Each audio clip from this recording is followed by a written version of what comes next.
Ang luto niya na fried rice at saka hotdog. Yan guys. Siya nagluto yan. Anong masay mo? Yan. Siya ang kusinira ngayon. Kasi sabi ko makain tayo. Kaya nagluto siya. Ayan. Hindi O, alam diba? kung may asin o hindi. Tikman mo.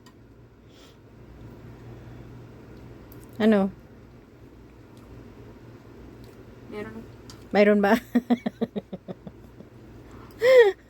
Nagaluto ka, hindi mo nilagyan ng asin? Makalimutan. Anong nakalimutan? Dapat yan ang unahin mo. Yung asin. Nalagay lahat ng mga spices. Nakalimutan yung main spice. Salt. Min spice? Anong min spice? Salt. Oo. Yung main nakalimutan. Sana all. Yung main flavor. Ang main flavor niya. Yan, luto niya. Yan. O, diba? Pero meron. Fried rice. Meron. Yan. Mayroon daw, mayroon daw. Sobra lang.